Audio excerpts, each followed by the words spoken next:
बिहार के नए नवेले मुख्यमंत्री सीएम सम्राट चौधरी दिल्ली पहुंचे और वहां पर उन्होंने कई वरिष्ठ नेताओं से मुलाकात की और सम्राट कैबिनेट के विस्तार को लेकर भी चर्चाएं की।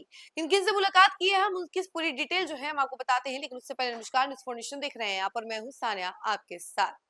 सीएम सम्राट चौधरी दिल्ली गए, वहां पर उनकी मुलाकात खास सबसे ज्यादा इंपॉर्टेंट अमित शाह से हुई और ये कैबिनेट विस्तार को लेकर चर्चाएं हुई और कहा यह जा रहा है कि इस मीटिंग में सब कुछ तय हो गया है और जो मंत्रियों की लिस्ट है उस पर भी मुहर लग गई है। आपको हम इसके बारे में पूरा डिटेल बताने वाले हैं कि आखिर उनकी मुलाकात किन किन से हुई है। तो देखिए, सबसे पहले तो दिल्ली जब वो पहुंचे तो उनकी मुलाकात अमित शाह से तो शेड्यूल थी ही थी, लेकिन इसके अलावा वो कई बड़े नेताओं से भी मिले, जिसमें वित्त मंत्री निर्मला सीतारमण है, इसके अलावा लाल कृष्ण आडवाणी है जो कि उप प्रधानमंत्री थे, और इसके अलावा आपको बता दें कि वो जेपी नड्डा से भी उन्होंने मुलाकात की जो कि बीजेपी के पूर्व राष्ट्रीय अध्यक्ष थे। नितिन नवीन से मुलाकात की जो कि अभी राष्ट्रीय अध्यक्ष हैं बीजेपी के। सभी से मुलाकात की और कैबिनेट विस्तार को लेकर चर्चा की और इनकी खास मुलाकात चिराग पासवान से भी हुई है। जी हाँ, चिराग पासवान से वो मिले हैं और कहा यह जा रहा है कि बिहार के विकास को लेकर चर्चाएं कि उन्होंने की है। उन्होंने अपने ट्विटर हैंडल के माध्यम से पूरी जानकारी दी है कि उन्होंने चिराग पासवान से मिले हैं वो, और बिहार के विकास पर उन्होंने बातचीत की है, चर्चा की है।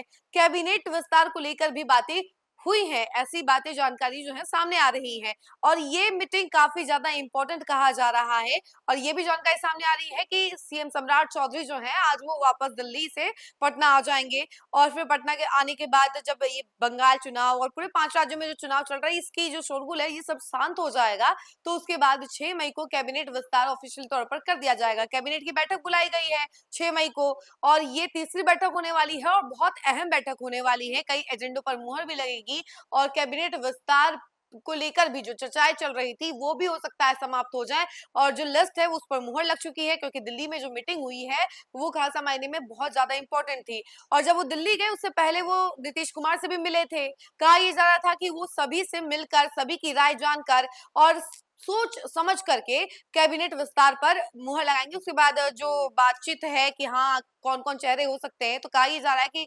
70% चेहरे वापस से रिपीट होंगे और 30% चेहरे ऐसे होंगे जो नए होंगे। और बीजेपी की अगर बात की जाए तो बीजेपी में सम्राट चौधरी 3 नए चेहरों को अपनी तरफ से जोड़ सकते हैं, वो अपनी चॉइस से 3 चेहरों को जोड़ सकते हैं, ऐसी जानकारी सामने आ रही है।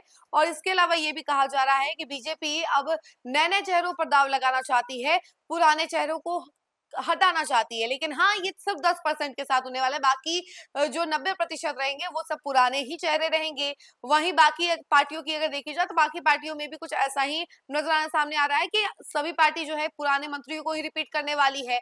तो देखिए, ये तो बात पता चलेगा 6 मई को कि आखिर कौन कौन मंत्री बनता है, लेकिन ये बहुत ज्यादा इंपॉर्टेंट है कि सम्राट चौधरी ने किन किन से मुलाकात की और क्या क्या बातें हुई, उन सबकी जानकारी हमने आपको दी है और काफी इंपॉर्टेंट जानकारी ये जो है हम आपको साझा कर रहे हैं। इसके साथ ही हम आपको बता दें कि सीएम सम्राट चौधरी जो है अभी उपेंद्र कुशवाहा के बेटे दीपक कुमार को लेकर थोड़े से असमंजस में पड़ सकते हैं, क्योंकि ये जो सिचुएशन है काफी ज्यादा आउट ऑफ कंट्रोल है। क्योंकि एक तरफ उपेंद्र कुशवाहा है, उनके सामने चैलेंज भी है कि हाँ या तो वो अपने बेटे को आगे बढ़ाए या तो फिर वो पार्टी को चुन ले। अगर वो पार्टी को चुनते हैं तो उनके बेटे का करियर समाप्त हो जाएगा वहीं पर, लेकिन अगर वो दीपक प्रकाश को चुनते हैं तो उनके पार्टी को विलय करना पड़ेगा, ऐसा उनके पास सिचुएशन है, ऐसा सूत्र हमें बताते हैं। लेकिन ये सब कुछ एक तरफ, लेकिन दीपक प्रकाश को लेकर जो चर्चाएं चल रही है कि आखिर ये मंत्री बनेंगे या नहीं बनेंगे, तो इस पे सभी ने चुप्पी साधी हुई है, कोई जानकारी सामने नहीं आ रही है। तो 6 मई तक का आपको इंतजार करना पड़ेगा, उसके बाद जितना सस्पेंस है सब खत्म हो जाएगा और 6 मई को जो कैबिनेट बैठक होने वाली है उसमें एजेंडों पर मुहर लगेगी। इसके साथ ही साथ कैबिनेट विस्तार की जो चर्चाएं हैं वो भी समाप्त हो जाएगी।